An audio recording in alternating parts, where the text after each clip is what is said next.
The fluorescent lights of St. Mary's Hospital cast a harsh glow across room 304, where 60-year-old Tommy Mitchell stood frozen beside his mother's bed. His Superman backpack, still strapped to his small shoulders, felt heavier than usual on this gloomy Wednesday morning. The clock on the wall ticked steadily, marking each painful second as it passed. Sarah Mitchell, Tommy's mother, lay in the hospital bed with tear-stained cheeks and disheveled hair. Her husband David stood beside Tommy, his large hand resting protectively on their son's shoulder. The weight of the moment pressed down on all of them, making the air feel thick and difficult to breathe. Just 12 hours earlier, the Mitchells had arrived at the hospital full of excitement and joy. Sarah had gone into labor right on her due date, and everything had seemed perfect. Tommy had been bouncing with enthusiasm, eager to meet his baby brother after months of talking to Sarah's growing belly and helping to decorate the nursery in shades of soft blue and green. Dr. Peterson, the family's trusted obstetrician of 15 years, now stood at the foot of Sarah's bed.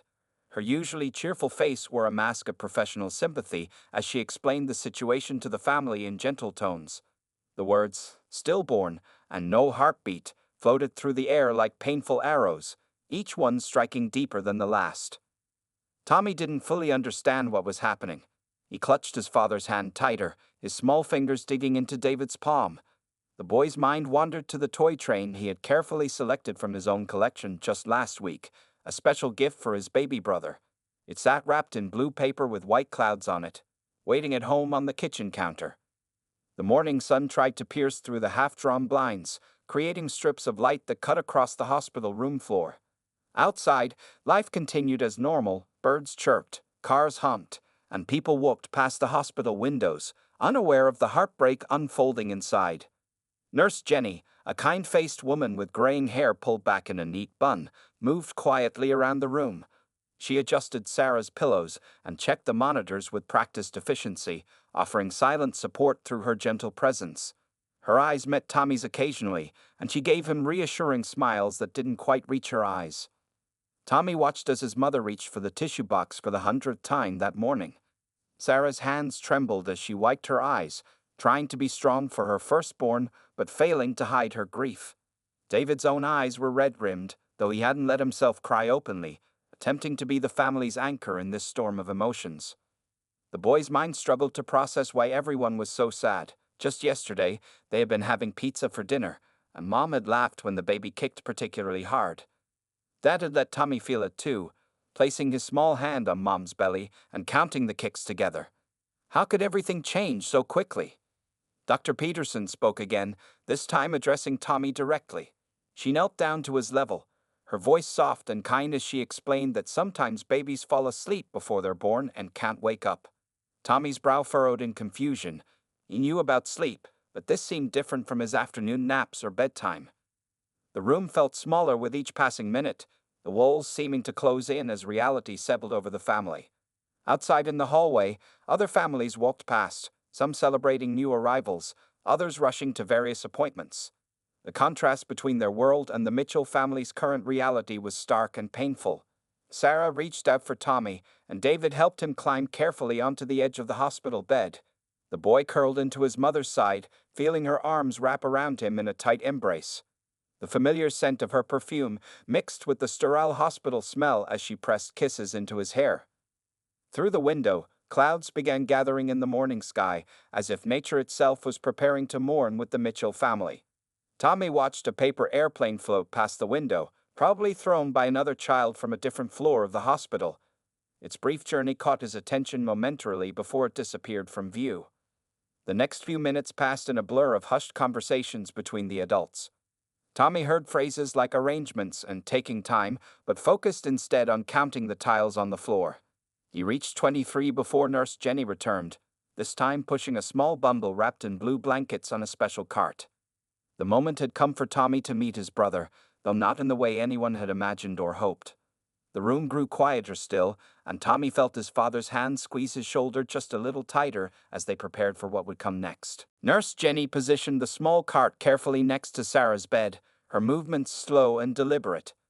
The bundle wrapped in the soft blue hospital blanket looked impossibly tiny, barely making an impression in the fabric that surrounded it. The room held its collective breath as the nurse gently lifted the stillborn infant. Sarah's arms instinctively reached out, though her hands trembled visibly. David moved closer to the bed, one arm still protectively around Tommy while the other supported his wife's shoulder. The morning light filtering through the window had grown dimmer as more clouds gathered outside, casting the room in a gentle, muted glow. Tommy watched with wide eyes as Nurse Jenny carefully transferred his baby brother into their mother's waiting arms. The nurse had taken special care to arrange the infant's features, making him appear as if he were merely sleeping. A tiny blue cap covered his head, and his miniature hands were folded peacefully across his chest. Dr. Peterson stood quietly at the foot of the bed, her clipboard held close as she observed the family's first moments together. She had handled many difficult situations in her career, but these moments never got easier. She watched Tommy's face carefully, ready to intervene if the young boy showed signs of distress. Sarah pulled the blanket back slightly, revealing more of the baby's face. Despite the circumstances, she couldn't help but trace her finger gently along his small features, the curve of his nose, the shape of his lips, the delicate arch of his eyebrows. Each detail was perfect, making the reality of their loss even more painful. Tommy leaned forward slightly, curiosity momentarily overshadowing his confusion. "He's so small," he whispered, his voice barely audible in the quiet room. David squeezed his son's shoulder gently, encouraging him to continue processing this moment in his own way. The family had spent months preparing for this day, but not like this. In Tommy's bedroom at home, a Big Brother t-shirt hung ready in his closet. The nursery next door was fully decorated, with a mobile of stars and planets hanging above an empty crib. A rocking chair sat in the corner, never to be used for its intended purpose. Nurse Jenny moved quietly around the room, adjusting equipment and ensuring the family had everything they needed. She had placed a box of tissues within easy reach and dimmed the harsh overhead lights, creating a more peaceful atmosphere. Her years of experience had taught her that these small gestures could make a significant difference in such difficult moments. Outside in the hallway, life in the maternity ward continued. The muffled sounds of other families' joy occasionally filtered through the closed door, a sharp reminder of what the Mitchells had lost. A baby's cry from somewhere down the corridor made Sarah hold her silent infant closer, fresh tears rolling down her cheeks. Tommy had so many questions bubbling up inside him, but he didn't know how to ask them. He watched as his mother kissed his brother's forehead, her tears falling softly onto the blue blanket. David had finally let his own tears fall, no longer trying to maintain his strong facade. Dr. Peterson stepped forward, speaking softly to explain that the family could take as much time as they needed. She mentioned something about making memories, taking pictures, collecting footprints, saving the tiny hat and blanket. Tommy didn't fully understand why they would want pictures of such a sad moment, but he remained quiet, watching everything with solemn eyes. The weight of grief in the room was interrupted by a gentle knock at the door. A hospital chaplain entered quietly, introducing himself as Father Michael. He carried a small leather bag and spoke in hushed, comforting tones as he offered to perform a blessing for the baby. Sarah nodded through her tears, and Tommy watched as the chaplain removed various items from his bag, a small silver cross, a tiny bottle of holy water, and a prayer book. The ritual that followed was brief but meaningful, providing a sense of ceremony to a moment that felt otherwise surreal. As Father Michael finished his prayers, Tommy noticed how everyone in the room seemed to be holding their breath, as if afraid to break the sacred silence that had fallen. The boy shifted closer to his mother's bed, drawn by some instinct he didn't understand. His small hand reached out hesitantly toward his brother, stopping just short of touching him. The morning had stretched into early afternoon, though time seemed to have lost all meaning in room 304. The Mitchells found themselves suspended in this moment, neither ready to move forward nor able to go back. And still, Tommy's hand hovered near his brother, as if waiting for something, though what, no one could have guessed. Tommy's small hand remained suspended in the air, inches away from his baby brother's still form. The hospital room had grown quieter, if that was even possible, as everyone watched the young boy gather his courage. Dr. Peterson exchanged a quick glance with Nurse Jenny, both ready to step in if needed. "It's okay, sweetheart," Sarah whispered to Tommy, her voice hoarse from crying. "You can touch him. He's your brother." She shifted slightly in the hospital bed, angling the bundle so Tommy could have a better view. David's hand remained steady on Tommy's shoulder, offering silent support. The boy's freckled face scrunched up in concentration as he moved his hand closer. The Superman backpack he still wore rustled slightly with his movement. He had worn it to school yesterday, excited to tell his friends about becoming a big brother. Now it felt like that had been in another lifetime entirely. A ray of sunlight briefly broke through the clouds outside, casting a warm glow across the room. The light caught the tears on Sarah's cheeks, making them shimmer like diamonds. Tommy noticed how his mother's hospital bracelet clipped softly against the blue blanket as she held his brother. Nurse Jenny stepped forward, her experienced hands adjusting the blanket ever so slightly. "Would you like to see his whole face, Tommy?" she asked gently. When the boy nodded, she carefully folded back the edge of the blanket that had been partially covering the baby's features. Tommy leaned in closer, studying his brother's face with the intense curiosity only a child could possess. The baby looked peaceful, almost like the dolls his cousin Emily played with, but somehow different. His skin was pale and perfect, his tiny lips formed into what could almost be called a smile. "He has your nose," David said softly, his voice cracking slightly. It was true, the small button nose was remarkably similar to Tommy's own. The boy reached up unconsciously to touch his own nose, making this connection between himself and his brother. Father Michael remained in the corner of the room, his presence providing quiet comfort to the family. He watched as Tommy processed this moment in his own way, understanding that children often approach loss differently than adults. The monitoring equipment in the room had been silenced, but their screens still cast a soft blue glow across one wall. Outside in the hallway, a cart wheeled past, its wheels squeaking slightly on the polished floor. These small, ordinary sounds seemed to anchor the extraordinary moment taking place in room 304. Finally, Tommy's fingertips made contact with his brother's hand. The touch was as light as a feather, barely disturbing the blanket. "He's cold," Tommy observed quietly, surprise evident in his voice. He had expected his brother to feel warm, like when he held his mother's hand or hugged his father. Sarah stifled a sob at Tommy's innocent observation, and David's grip on his son's shoulder tightened slightly. Dr. Peterson moved closer, ready to explain in age-appropriate terms why the baby felt cold, but Tommy continued his exploration, seemingly untroubled by this discovery. His small fingers traced the outline of his brother's tiny hand, marveling at how perfect each miniature fingernail was. The baby's hands were folded neatly on his chest, looking peaceful and serene against the soft blue fabric of the hospital blanket. "I brought him a train," Tommy said suddenly, his voice cutting through the heavy silence. "It's wrapped up at home. It's my favorite one, the red engine that Grandpa gave me." The simple statement brought fresh tears to Sarah's eyes, but she managed a watery smile. The afternoon sun had begun its descent, casting long shadows across the hospital room floor. Time seemed to move differently here, stretching and compressing in strange ways. Nurse Jenny checked her watch discreetly, knowing that soon she would need to discuss the next steps with the family. Tommy's hand moved from his brother's hand to his face, his touch becoming more confident. His small fingers gently traced the baby's features, the closed eyes, the tiny ears, the soft cheeks. Each touch was filled with a tenderness that surprised the adults in the room. "Can he hear me?" Tommy asked, looking up at his parents with questioning eyes. Before anyone could answer, he leaned closer to his brother's ear and whispered something so quietly that no one else could hear. The moment felt sacred, private, a secret shared between brothers that would never be revealed. What happened next would remain etched in the memories of everyone present in room 304, a moment that would defy explanation and change everything. As Tommy's whispered words faded into silence, something extraordinary happened. His hand, still resting gently on his brother's cheek, suddenly jerked back as if touched by static electricity. His eyes widened, and he let out a startled cry that pierced the quiet room. He moved. Tommy's voice was filled with a mixture of shock and excitement. "His finger. I felt it move against my hand."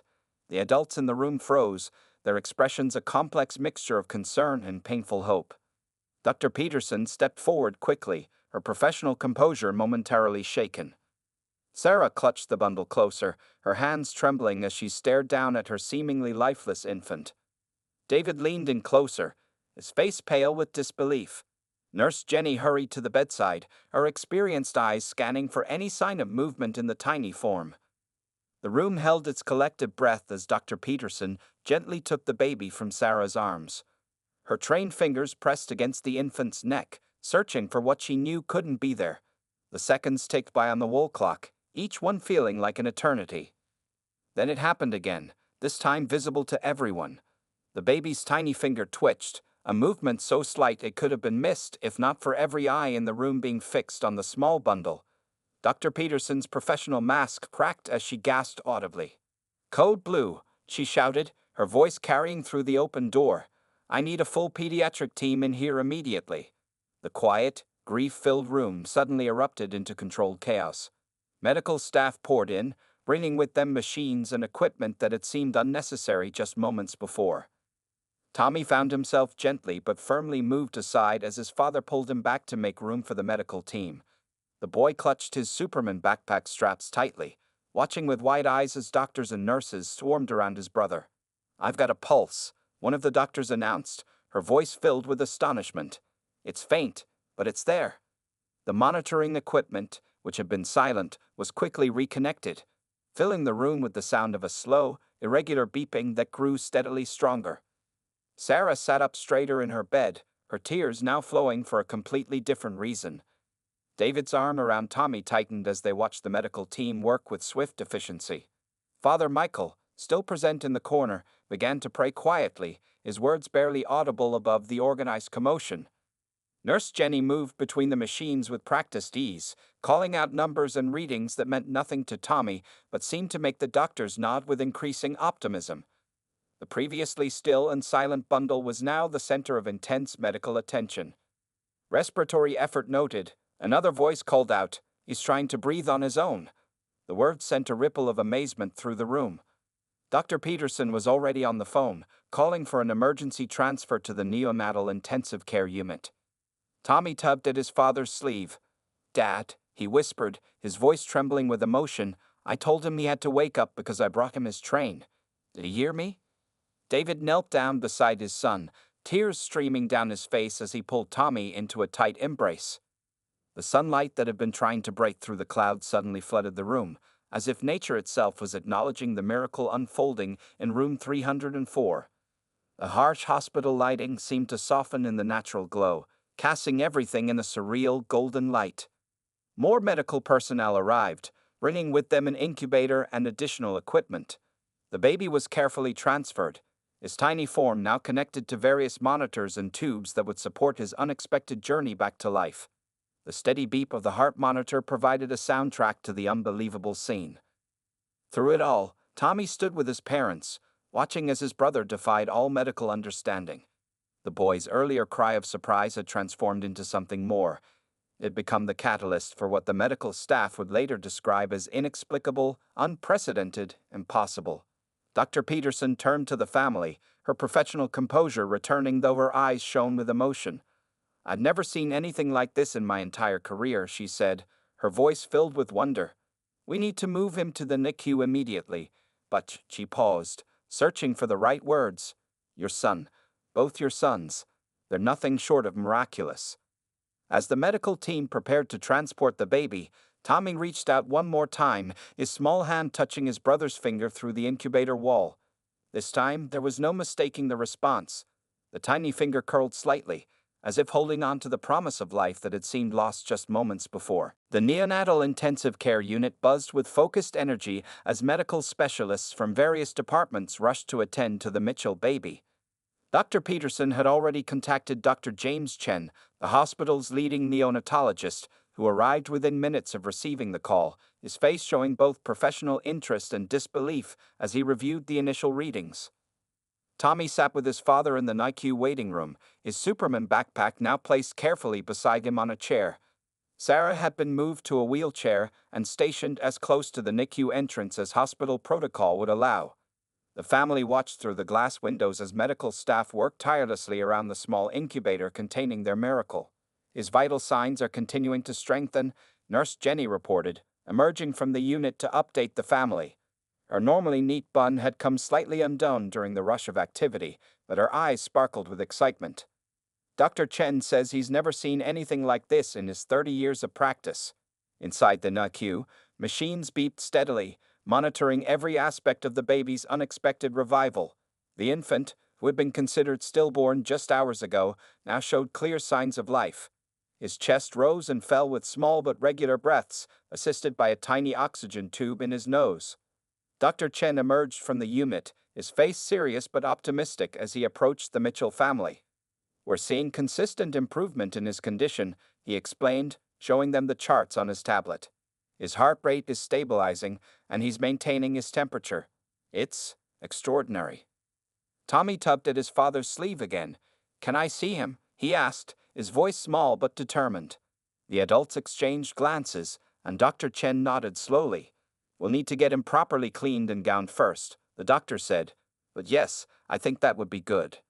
While Tommy was being prepared to enter the NICU, specialists from across the hospital gathered to discuss the case.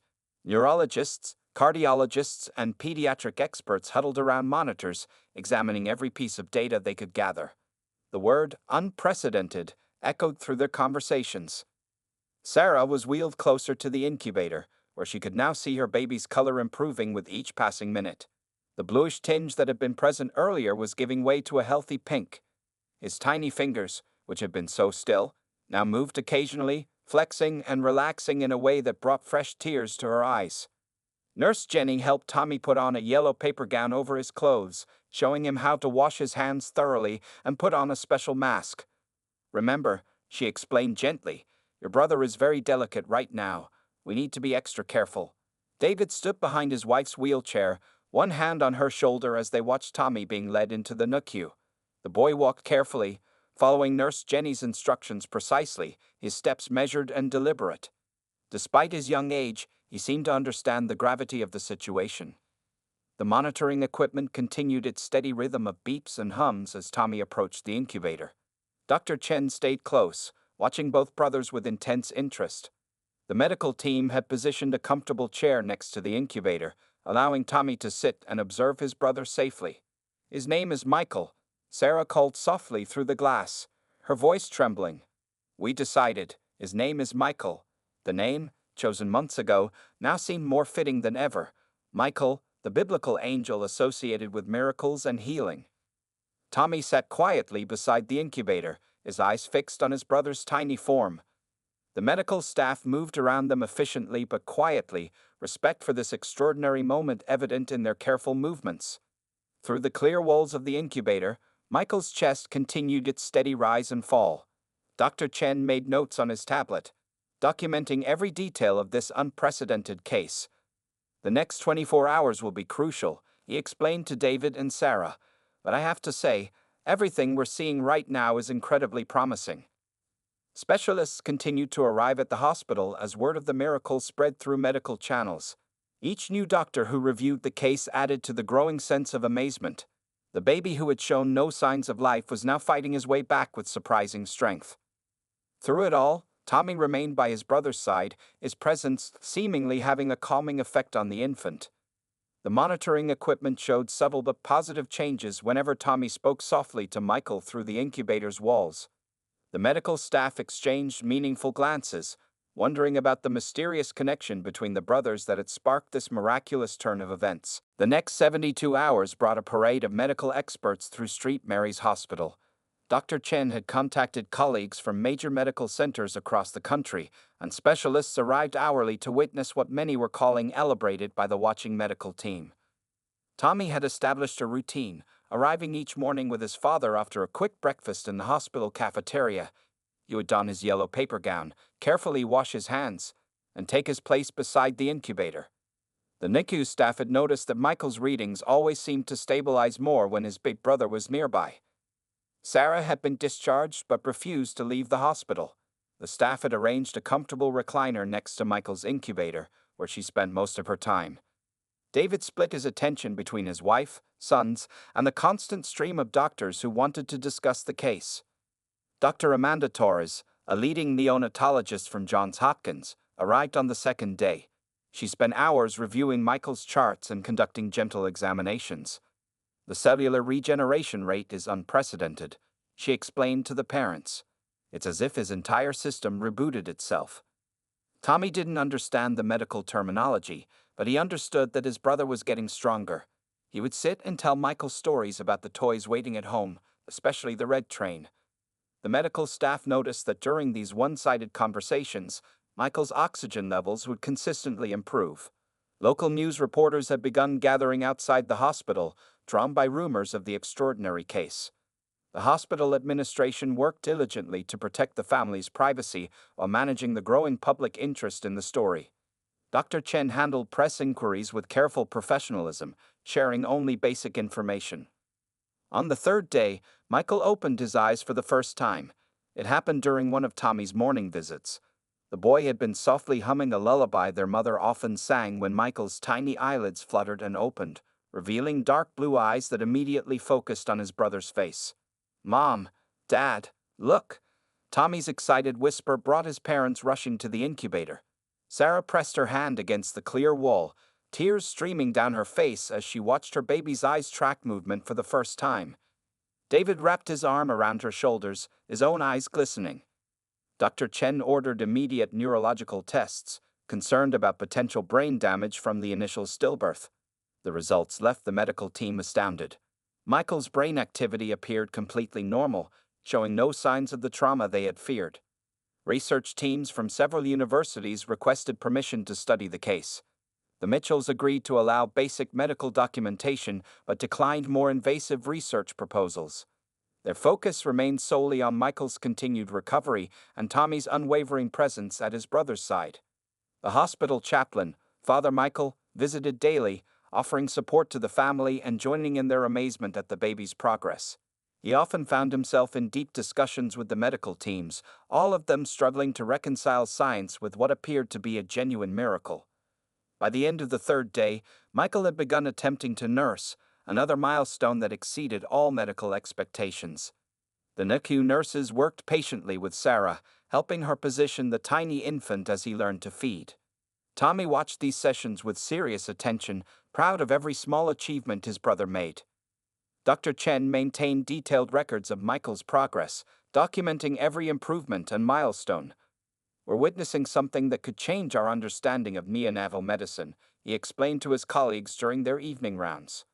"The implications for future research are enormous." The hospital staff had grown deeply invested in the Mitchell family's story. Nurses would stop by during their breaks just to witness Michael's progress, and doctors from other departments found excuses to visit the NICU. The baby's remarkable recovery had brought a sense of hope and wonder to the entire hospital. As the third day drew to a close, Tommy sat in his usual spot beside the incubator, one hand pressed against the clear wall. Michael's tiny fingers stretched toward his brother's hand, as if trying to bridge the gap between them. The monitoring equipment beeped steadily, each sound confirming what many had thought impossible, a journey back from death itself, sparked by a brother's love and defying all medical explanation. 1 week after Michael's miraculous revival, the Mitchell family prepared to take their baby home. The NICU, which had become their second home, was filled with a mixture of joy and nervous anticipation.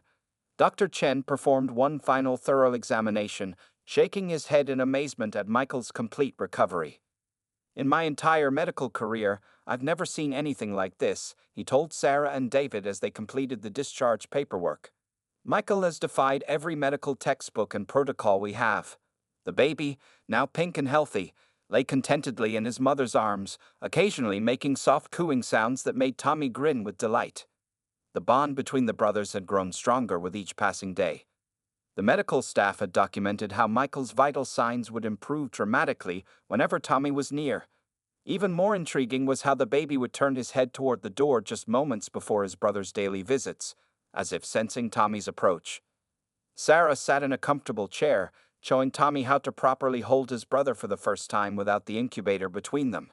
The 6-year-old took his new responsibility seriously, carefully supporting Michael's head just as the nurses had demonstrated. Dr. Chen observed the interaction with keen interest, making notes for his ongoing research. News of the Mitchell miracle had spread throughout the medical community. Papers were already being written, and medical journals had requested interviews. David fielded constant calls from researchers and reporters, protecting his family from the overwhelming attention while carefully documenting their experience for future study. Tommy had finally been able to give Michael the red train, placing it carefully in the corner of the hospital crib where his brother could see it. The nurses had tied a blue ribbon around it, and it had become a symbol of hope for everyone in the NICU. Other families with babies in intensive care would often look at it, drawing strength from the Mitchell family's extraordinary story. The day of discharge brought a steady stream of hospital staff saying goodbye. Nurse Jenny, who had been there from the beginning, hugged each family member with tears in her eyes. "You've changed how we think about life and death," she told them softly. "You've given us all a reminder that miracles still happen." Dr. Torres had flown back for the discharge, bringing with her a team of researchers. They conducted final measurements and tests, all showing Michael to be a perfectly healthy newborn. The medical team's reports would later describe it as spontaneous vital regeneration, but nobody could fully explain what had happened in those crucial moments when Tommy first touched his brother. The nursery at home had been readied again, this time with an additional bed so Tommy could sleep near his brother if he wanted. The boy had insisted on this arrangement, and his parents had agreed, understanding the unique connection their sons shared. The room that had once been filled with sadness now radiated joy and possibility. As they prepared to leave the hospital, Father Michael arrived to give a final blessing. The chaplain had become part of their extended family during their stay, offering support and witnessing the unfolding miracle. He blessed both brothers, noting how Michael's tiny hand reached for Tommy during the prayer.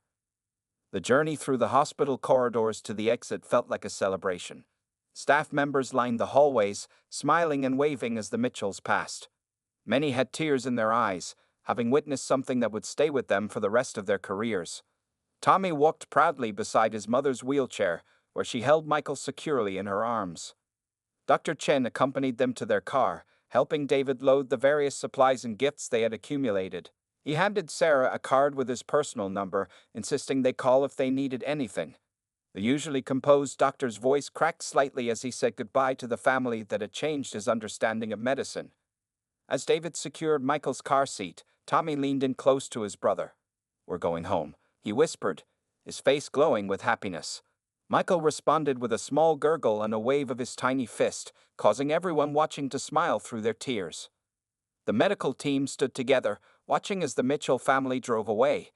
They had witnessed something extraordinary, a reminder that science doesn't have all the answers, and that sometimes the strongest medicine is the pure, simple love of a brother.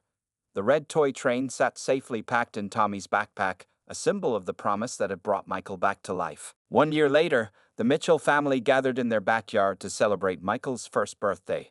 The garden was decorated with blue and red balloons, and a small toy train circled the birthday cake, a special tribute to the red engine that had become part of their miracle story. Tommy, now 7, helped his mother arrange cupcakes on a table while keeping a watchful eye on his brother. Michael had grown into a healthy, active baby who followed his big brother everywhere with devoted attention. Their unique bond had only strengthened over the past year, amazing everyone who witnessed their interaction. Dr. Chen and several members of the medical team who had cared for Michael attended the celebration. They could hardly believe the robust, laughing baby was the same infant who had once defied all medical understanding. Michael's case had been published in several prestigious medical journals, though science still couldn't explain his remarkable recovery. Sarah watched her sons play in the grass, remembering the dark hours in the hospital that had transformed into something miraculous. She and David had shared their story carefully over the past year, hoping to give hope to other families facing similar struggles. Their experience had changed how many hospitals approach stillbirth cases, implementing longer observation periods and monitoring protocols. The red toy train that Tommy had originally brought to the hospital sat in a special display case in Michael's room. It had become a symbol of hope, photographed and featured in medical articles and news stories about the Mitchell miracle. Tommy would often tell Michael the story of how the promise of that train had helped bring him back. Nurse Jenny, who had stayed in touch with the family, helped light the candles on the birthday cake. She had recently started a support program at the hospital, using the Mitchell story to help other families cope with difficult births. The program had already made a significant difference in how families and medical staff handled challenging situations. Dr. Torres had flown in for the celebration, bringing with her the latest research papers inspired by Michael's case. The medical community had been forever changed by what they now called the brother effect, documenting the powerful impact of family presence during critical medical situations. As everyone gathered to sing happy birthday, Tommy stood proudly next to Michael's high chair. The birthday boy squealed with delight, his dark blue eyes fixed on his brother's face.